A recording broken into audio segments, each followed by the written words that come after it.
आता जर पोलीस प्रशासनाने आतापर्यंत जे स्टेटमेंट केलेलं आहे की त्यांनी नशेत केलं, जर नशेत केलं असतं तर त्यांनी त्याच्या घरच्यांना का नाही भोसकलं, त्यांनी त्याच्या बापाला का नाही भोसकलं, त्यांनी त्याच्या आईला का नाही भोसकलं, मादक चोरने त्यांनी ह्या भोसक मुलाला भोसकलं. त्या दिवशी रात्रभर रक्तरंजित रात्र होती, ती रक्तरंजित रात्रभर गस्त झाली नाही का पोलिसांची.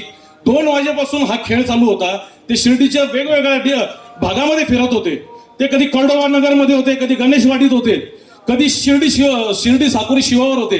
मग एवढ्या दरम्यान राहता पोलीस स्टेशन किंवा शिर्डी पोलीस स्टेशनची कोणतीच गाडी फिरली नाही का?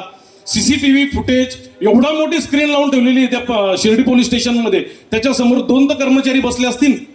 ते जे सीसीटीव्ही लावलेले त्याच्यात ही जर रक्तरंजित ही जे घटना चालू होती, थरारक घटना चालू होती. कमीत कमी 15 मिनिटं त्याला मारत होते माझ्या मेवण्याला. त्याला 15 मिनिट मारत असताना एकही कर्मचाऱ्याचं लक्ष गेलं नाही का? त्यांनी त्यांना ओढत रस्त्यावर आणलं. त्याच्यानंतर त्याचा पाय मुडपला, तो खाली पडल्यानंतर परत उठला.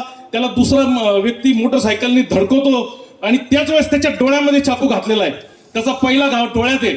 आपल्या डोळ्यात साधं तिखट गेलं तर आपल्याला किती त्रास होतो. त्याच्या डोळ्यात चाकू खुपसला. त्याच्यानंतर तिच्या छातीमध्ये चाकू खुपसल्या गेला, त्याच्या पोटात चाकू खुपसला. तिथं तो रक्ताच्या उलट्या करत होता. रस्त्यावर बऱ्याच लोकांनी त्याला पाहिलं. पोलिसांना आय विटनेस भेटत नाहीये. आय विटनेस मला भेटले 2 जण, त्यांनी पाहिलं, पण ते पोलीस स्टेशन मध्ये येण्याच्या तयारीत नाही. कारण त्यांचं म्हणणं आहे आमचे पण बाप आहे, आमचं पण आई आहे, आमचं बायका पोरं आहे, आमची हिंमत नाही, आम्ही पोलीस स्टेशनला येत नाही. तुमचा मेवना दादा मला सोड, माझे सगळे पैसे घे, माझा मोबाईल घे, माझे पैसे घे, सगळं घे. त्याचे कपडे खाली केले पूर्ण, त्यांनी जॅकेट बिकेट सगळं फेकून दिलं. तरी ते त्याला मारतच होते.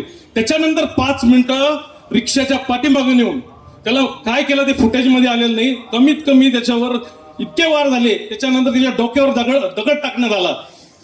4:13 हत्याकांड चालू झालं. 4:18 सकाळी त्याला मारत होते आणि त्याच्यानंतर ते इतके आरामशीर निघून पुढे जाऊन कळडोबा नगरमध्ये त्यांनी दुसरी हत्या केली. त्याच्यानंतर पोलीस सकाळी 7:30 वाजता पोहोचले. त्याचं किती रक्त गेलं, त्याचा मृत्यू हा घावाने झाला नाही, त्याचा मृत्यू हा रक्त गेल्याने झालेला आहे. 7:30 म्हणजे 4 तासानंतर पोलीस तिथं पोहोचती. मग याला जबाबदार कोण, हे मला विचारायचंय. बाकी मला आता 2च मिनिटं बोलायचं म्हणून मी माझी तळतळ थोडीशी सांगितली. मी सर्व ग्रामस्थांनी, जे पुढारी नेते वगैरे आहेत, सामाजिक कार्यकर्ते, यांचं मी खरंच आभार मानतो. पण ही माझी तळतळ मला व्यक्त करायची होती.